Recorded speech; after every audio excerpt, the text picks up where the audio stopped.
This is the strategy that works. We've been doing this for the last 3.5 years, and it's going to get the most levels of engagement. This ain't a diss cause I say it respectfully. It's time to eat up, right like a speeder. Taking it deeper and that's how it better be. I never let the comparison get to me. I just remember the promises meant for me. I know the enemy and that he's sent for me. I keep the blood of the lemons my centerpiece. I cannot trust in no crystals or energy. Look at the chemistry, it do not even mix chemically. Most of the tricks they be gimmicks, they mimic the truth. It's poison and we got the remedy. And what we're looking for is people that are hungry, wanting to hustle, wanting to break through walls, wanting to go after that legendary status. They say you ain't about it. Tell them that you finna make it, but they doubt it. But you rose like the flower. Tell me what it's like to live with superpowers. I don't know, but I'ma get it. I'ma get it. I'ma get it. I'ma get it. I just know that I'ma get it. I'ma get it. I'ma get it. I'ma get it. I'ma get it.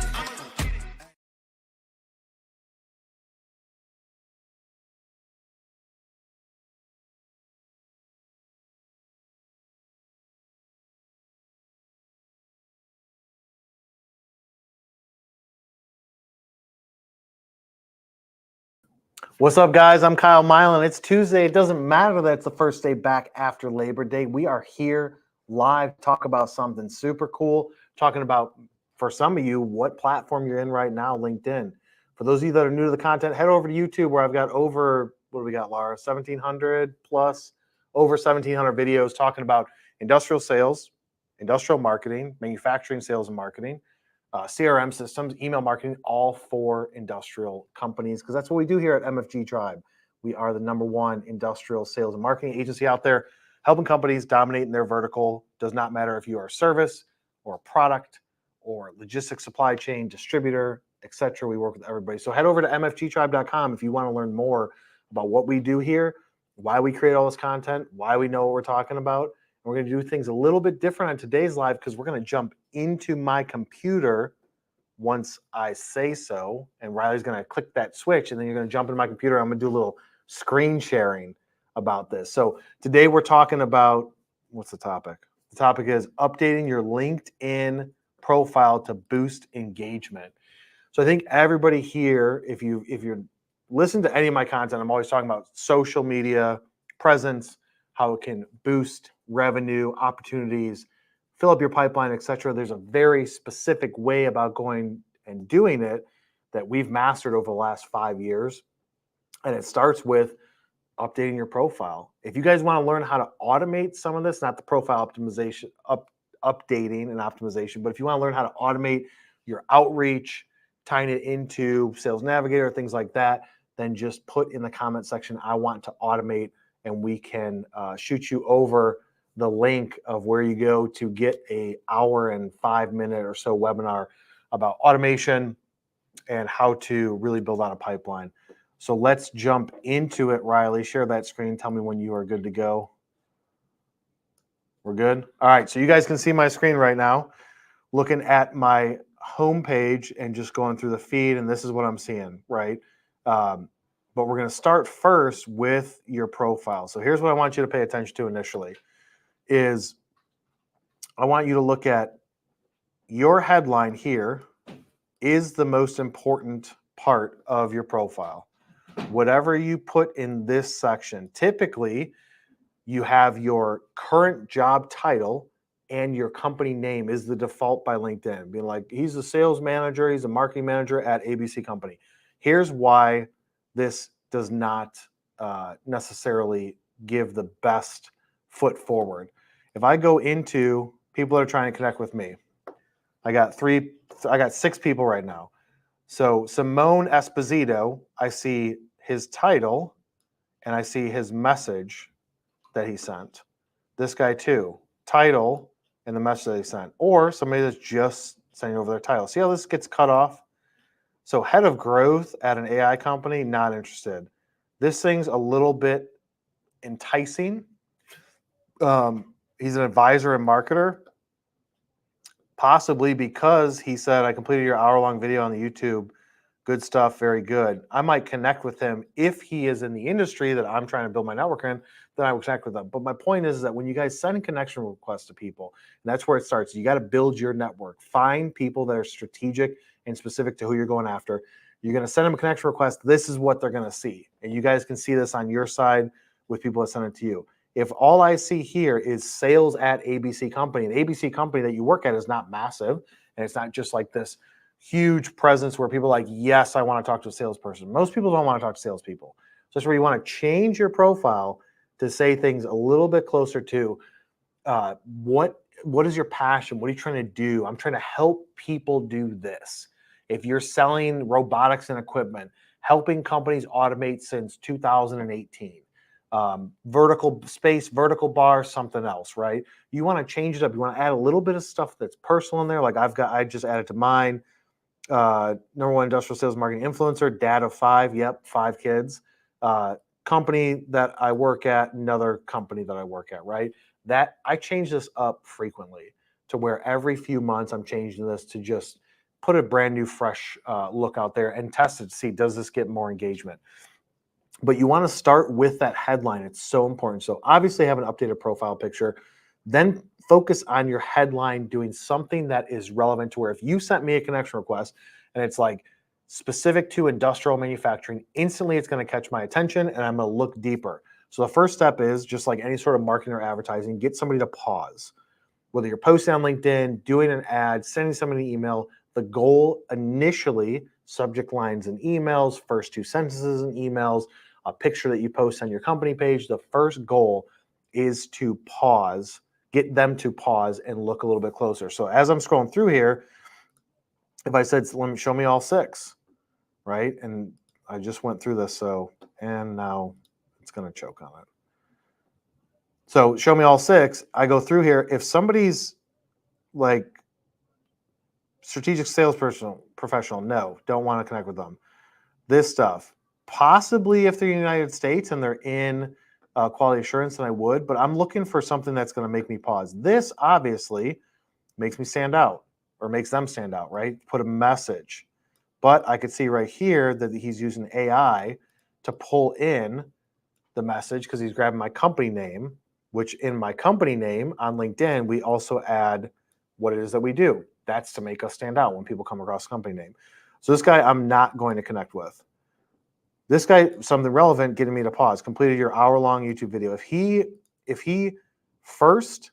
didn't lead with that, if he just said, "Hey Kyle, looking to connect with you," et cetera, and he did not put hour-long YouTube video in there, I would probably just skip them and say ignore. But what they want you to do is pause, right? You're trying to get somebody to pause, and then you just want them to open up the profile in a new tab. That's all that you're looking to get people to do, is to look at your profile. Now let's go through that part. So once you've done your initial changing your headline, right? You change your headline, you've updated it, put in your position, etc. Make sure your industry is correct. Then you go into the rest of the areas. So you get into your about. Put something here that's about you. You can also change your profile picture, your background picture there. If you're going to do that, I think that you should do it to something that's relevant to you, to where it's somewhat personal. So if you like skiing, put skiing there. If you like fishing, put your favorite fishing spot there. Something that's personal, because this is not just professionally. Be like, people buy from people. You're trying to build trust with people with your profile. And that's the cool thing about this, is that somebody can look at your profile and see your skills, your recommendations. Have people awarded you with position increases? Have you changed jobs every 6 months? But they're looking for, this person wants to connect with me and they sell robotics, they sell automation, they sell plastics, they sell whatever. How are they even knowledgeable, right? Like I can look at somebody's profile and be like, dude, he's been in the industry for 12 years and he worked at these companies, and I respect those companies. So I know that he's going to know a lot. I do want to connect with him and see what he's got to offer. It's an inside look. Without even talking to somebody, somebody can check out your profile and understand so much about you. Where you've been, what have you done, what are your accomplishments, and a little bit more about it. But if you leave this stuff blank, which most people do, it's just not going to be helpful, right? So I want my profile to be as big as possible. When somebody goes to my profile, I want them to be able to scroll and learn as much about me as possible. So the about section, filling that out. If you notice how I do it here, you want to have as much vertical space as possible. You want to be able to not just have it grouped in paragraphs, but you want to expand it and let it breathe. Then I got the services section because I've got the creator turned on. You don't have to do that, but you could. Then I've got the featured section where I've got different videos that were relevant, right? So you add a featured section. You just hit the plus as a post, a newsletter, an article, etc. But you want to expand this out to where it's like jam pack your profile in there, because when you go into that next phase, after you optimize your profile, you go into the next phase and you want to go and hunt for people and send connection requests. They're going to come and look at it. If it's like your picture sucks, your headline sucks, there's nothing about you, and you just got like companies that you've worked at listed, but nothing that you've done in the description of that, people are going to be like, all right, cool, I'm going to connect with them or I'm not. So why not just take that variable out of the equation, just build it out. It doesn't have to be crazy. Then it's going to show your activity or posts, but like right here, right? So building this out, whatever's relevant. You've got accomplishments, you've got performance things, you help somebody do something, whatever, put it in here. And then you can even add in some links to it. Even here, I could add more in here what I'm doing, but it's somewhat self-explanatory. Into the ISU side, look at all of this information. What I did with MFG Tribe TV, working at Cincinnati Millicron, like all that stuff. You want to build out your profile as much as possible so that way people are looking at it and like, I'm going to trust this person. That's kind of like step one. Now, if you're using this for sales versus using this for a job, it doesn't really matter what you do or don't have there, right? So like LinkedIn originally was a platform to get a job, for people to change careers, apply to jobs. It's very easy these days. But let's just say that I'm a sales manager and I'm looking for a salesperson. And I go into LinkedIn and I type in a couple few strategic phrases, etc. And I'm trying to find salespeople. And I see a salesperson, I come across a profile and everything is public and they're allowing anybody to see all their stuff, their history, their picture, etc. And I'm like, dude, this guy or this girl would be a great fit for my company. I sell capital equipment in this space. They work in this space at kind of a competitor or a competitor. Look at all of the stuff that they said that they have done. I basically got their resume. I want to do what recruiters would say, a true recruit, and like steal him from competition and have him or her come and work for me. Your profile is going to matter. And that's why building this personal brand is important, because your personal brand and you in the space as an influencer, or you in the space as somebody that's noisy, getting a lot of attention, that comes and it'll bring you revenue for your current position. If you're in sales and marketing, it will bring you opportunities and also create opportunities in the future if you're ever looking to change jobs. So if you get a lot of attention around your brand, somebody's going to see that and be like, I would love to have that person on my team, and you will get job offers. It's happened by numerous people have messaged me and said, dude, just got this job offer from this company. They're poaching me. Here's why they're doing it, because they saw all these things that I do, etc. Look at any influencers. We'll use that term lightly. And that's why I threw it in my title, is like, I'm an influencer, because it's such a generic term these days. It's kind of to poke fun at those that say that. But a lot of times influencers are doing their own thing. And then guess what? Company sees attention from it. Company says, hey, I'd love you to work for us and do what you do, but in our capacity. And then you can still do what you want to do on the side. Like, I know numerous people that have had that happen, even recently have had that happen, where they worked at a company, they left to do their own thing.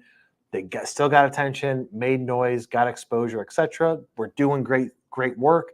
And somebody said, I want you to come work for me. I'll pay you $100,000, $200,000 a year to do that. And it's like, cool, I get to have fun and do this as my job, plus I can still keep my side hustle. That's a win-win. But that stuff happens every single day. But it's going to start with building out the profile in those key areas. There are tons of people out there that could be like, oh, you need to have it say this, build your resume like that. That's great. What I know how to do is get attention from a person standpoint and build your network with strategic people and connect with people that you want to sell and market to, and then how to sell and market to them, and then convert it into actual revenue for your company and potentially for yourself. And it's going to start with that headline. Like I said, picture at the top has to be updated and recent. Headline has to be somewhat personal, but also explaining that when you send a connection request to somebody and they see it, it's just going to be picture of you, your name, and your headline. It's got to stop and grab attention. If you want to be strategic and send a message like people have done to me, make sure that it's super relevant. I mean, that's what it comes down to, is that it has to be very relevant to where when you're sending it, hit them within the first couple of sentences. Because as you can see here, it's only grabbing like maybe 180 characters before it goes ... So this is the most important part.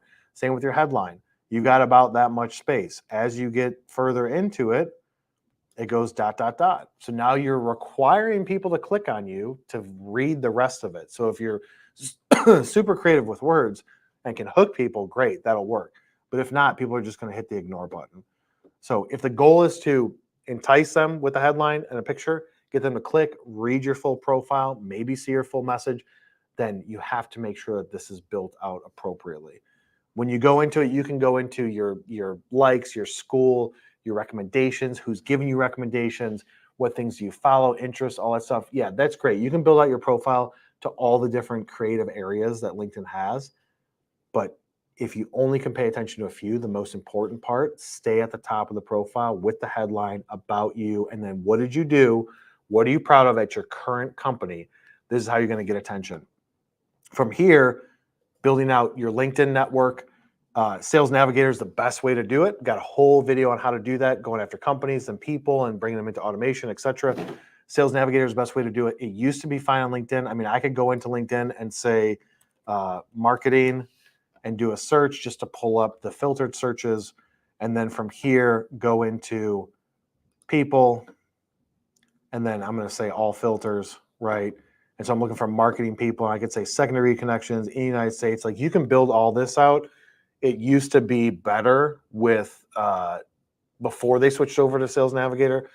But if you want to, you can do it this way and say, I want to look at people in specific industries of manufacturing that are in English language. That's going to not matter that much. And then look at these people from here. Again, I used marketing as a search phrase, 108,000 people that I'm second degree connections with in industrial, I think. Yeah, in manufacturing, which manufacturing is generic in general. So you got to be a little bit more specific and say, like, if I wanted to go after like plastics companies, plastics and rubber manufacturing. And then from here, then you can go and say, I want to connect with these people, right? I want to hit connect, and then I'm going to add a note, or I'm not going to add a note.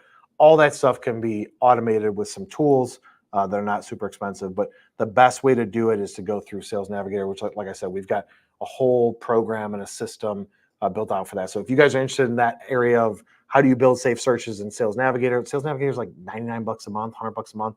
Well worth it. You get the premium benefits on your LinkedIn profile from that. That's a great 2-for-1 type of deal. And then you tie it into a couple of other programs, and you can build out this entire pipeline of somewhat automation. But guys, we're going to take a short break, come back, and I wanted to be quick and to the point, 20 minutes, told you what you need to do with your profile. Hopefully there's some questions or comments. If they're not, then I'll go about my day, but we'll be right back. We're going to play probably a video that Riley made that's super dope. This is the sizzle reel that Shelby. Oh, brand new sizzle reel that Shelby made here. Check it out. Tell us what you think. We'll come back and answer your questions and comments. What can I say? You always gotta be something safe. And that's the video. Why wouldn't you want to work with the best?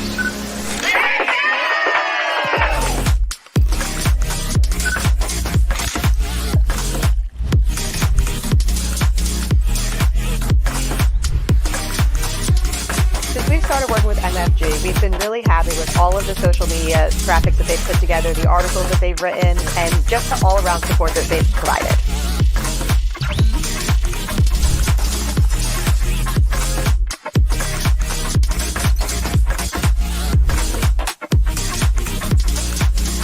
So I have to give a huge shout out to MFG Tribe.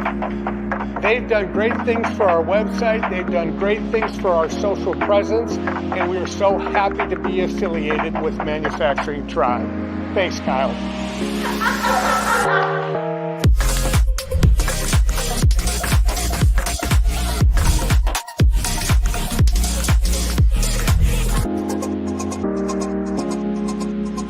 And that's how you dominate industrial marketing.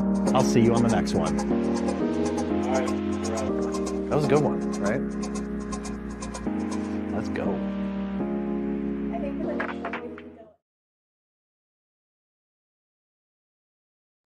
All right, guys, we're back. Hopefully you liked that sizzle reel that we just created. It took Shelby, I think, what, 2-3 days? Did some footage, compilation stuff. That video probably ended up being the best sizzle video that we have produced. The creativity behind it was awesome. We all gave her mad props for that. Too bad she's not here today. She's working remote. Otherwise, I'd drag her in here and have her get the accolades from you guys. So let's jump into the comments or questions that you guys have about LinkedIn profiles. Yeah, so we have a question from Adam Schmidt, and he asks, should you be very particular on who you connect with in a company that is in your industry, or can you invite everybody from that focus company? Yeah, so Tim, I look at, wait, it wasn't Tim, Adam, I look at it from this standpoint. An ideal state would be you're connected with every single person at that company in the job functions that you're going after. So if you're trying to go into ops, engineering, commodity management, whatever, ideally you'd be connected with everybody in that field, especially the influencers and decision makers. What usually people do is say, I want the decision maker is a VP of engineering. So I'm going to go after a VP of engineering. I'm going to go after the new product development manager. But the issue is that they're not always on LinkedIn at the same frequency, right? Nobody really knows how frequently people are on LinkedIn. So you want to go after that decision maker and the influencer and everybody around that circle of influence that works for that person or in a cross departmental collaboration with it.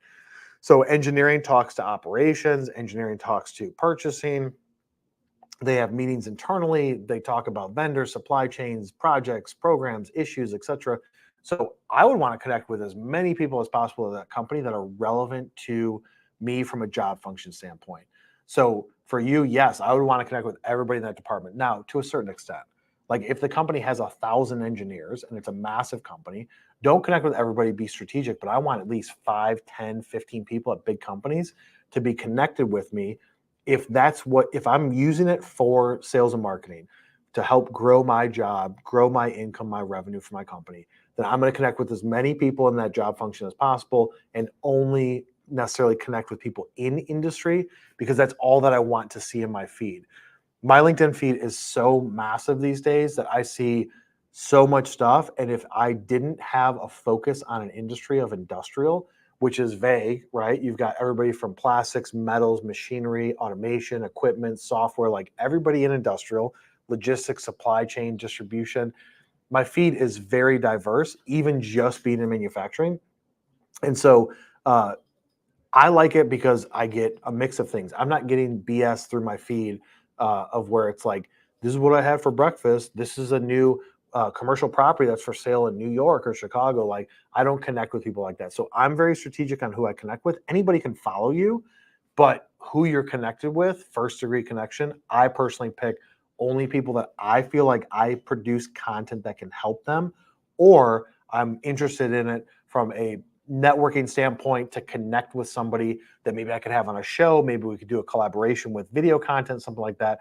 That's typically how I've done it. It's up to you, but I would say go at it and say, I want to connect with everybody in a job function department and then also other departments that are cross collaboration, because what the ideal state is, you're like, because you don't know when they're on LinkedIn, you don't know when somebody's going to see your stuff, if they're going to see it, even if you connect with them, they're scrolling through. If your content, if your post, whether you posted yourself or shared it, you don't know when they're going to see you. So increase the odds by connecting with so many people to where at least maybe once a week somebody sees a piece of your content.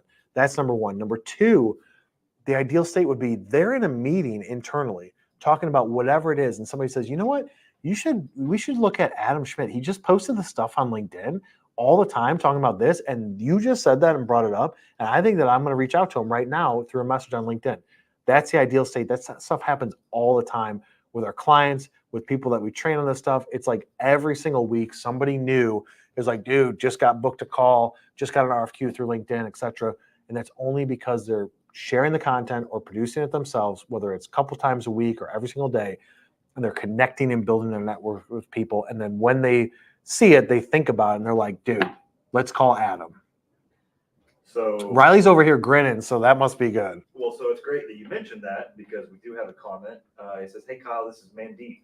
I'm getting extraordinary results thanks to your perfect advice after 3 months of focused effort on LinkedIn.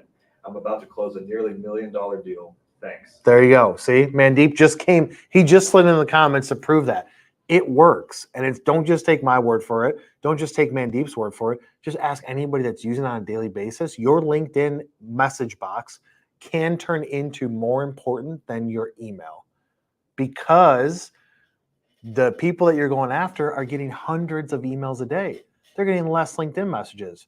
And because you don't know when they're going to be on, when they're going to see it, how often they're going to scroll, how far are they going to scroll, there's so many variables and unknown. It's like, let's just go after everybody. I want every new product development engineer in the United States that works in aerospace. I want to connect with them all. If that's the ideal state, reverse engineer it, start from the foundation, build your way up. And so then on the topic of LinkedIn messages, Tim Drinkwater asks, if you aren't using automation tools, what percentage of connection requests do you include a message with? So I mean, there's mixed data on it. Like if your profile is good, your headline's good, that's where the headline comes in. You don't have to. Like it depends on who you're going after. Like if you have the time to do it and you're doing it strategically, like you're going after like target accounts, right? Account-based marketing, or as I said in that one video, industry-based marketing. And you're like, here's 25 companies that I want to go after.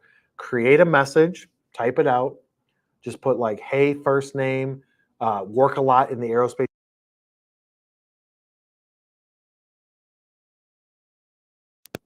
Would love to connect with you on LinkedIn. If you can take that and copy and paste it and send out, you get 100 connection requests a week to send out, and they don't roll over. So it's use it or lose it. And you want to send it to 50 people and you want to copy and paste, type in first name, copy and paste, type in first name. That's your best bet. Not saying that you have to do that. You might see a slight dip in your success rate of people connecting with you. But if your headline's good and your profile picture is good and you're saying something relevant, then just having that, like you could put in your headline. Let's say we did this with one company. We said, everybody that's outreaching right now that works in this industry, I want you to change your headline for the next 3 weeks, 4 weeks to industry focused type of message. Leading machine shop for aerospace companies in the Midwest. Something like that. Do that for 4 weeks. Send out 400 connection requests. You're going to get probably about 20-30% of people will accept it within the first week, sometimes the first day. Put it specific to that and don't send a message with it. Don't send a custom message. Just say connect, connect, connect. So it partly depends on how much time you have. I wouldn't overthink it and say you have to be so drawn out and long-winded and be like, hey, I was looking at your profile and noticed this thing, and I work with this company and these competitors, and we've done all these things, and you put a lot into it. And then usually what happens is people send that to like 5 people, and because they're trying to be very specific. And then guess what? 4 of those 5 people never go on LinkedIn. So you just wasted time. And maybe that one person sees it and is like, meh, I don't want to connect with this person. So it's kind of like, is the juice worth the squeeze of putting all that effort in? I would say try it out without a note. Change your headline and just send out connection requests without a note, and then do it for a couple of weeks with a note and look at the results from that, because it's somewhat specific to what it is that you do. Like my results are going to be different than your results because you're in a different industry and going after a different target demographic and title. So it's going to be slightly different, but I don't think it matters that much to where it's like, don't ever send a connection request without a note. I would not say that. I would say it's a toss up, do some with, do some without, but change that headline. That's number one. That was a long answer to a short question. Earlier, you talked about companies poaching employees. Yep. And so then Adam Schmidt has a question to that. It says, we have a great sales guy. Should we hide his profile so he doesn't get stolen? Asking for a friend. So the thing is that people's LinkedIn is their own personal stuff. Whether they want to use it for business, they want to use it for personal, they want to share it, they don't, they want to create content, they don't. Like, you can't really force them to do it unless you told them during the hiring process, like, look, we're going to need you to use your LinkedIn profile for X, Y, and Z. Most people are down with it. I wouldn't, like, if you're doing good by them, it's kind of like customers, right? You can go the old age thought of like, don't let anybody know who your customers are. People are going to find out who your customers are in some way, in some area. If you have a good relationship with them, you shouldn't worry about them being poached. But I think the upside is better. If you have a good relationship with the person and you're doing good by them, and the company treats them well, and there's growth opportunities, and you know what they want to do with their career, and you think that you have the path to do it with them, then just leave it out there. If it's going to happen, it's going to happen. If somebody gets poached from here, I've always told people here, if you get stolen from a competitor, at least I know that I got you to that point. Move on, as long as you don't try and hurt me when you leave. move on. And I'm glad that I could at least play some sort of part in elevating your career to get you to something else that makes you happy. But most people don't think like that.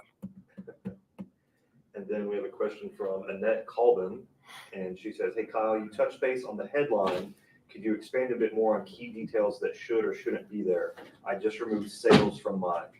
Yeah, so the key details should be, it has to be relevant to who you're connecting with. So Annette, with you doing 3D prototyping, 3D printing, stuff like that, having those key phrases in there, 3D prototyping, 3D printing, rapid manufacturing, things like that, in the first, call it 180 characters, that is important, because as somebody's scrolling, you're trying to connect with new product development engineers or manufacturing engineers or whoever.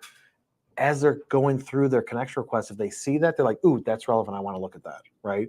Because they probably use a service. They use somebody that does that things, or maybe they do it in-house, but they want to connect with other people.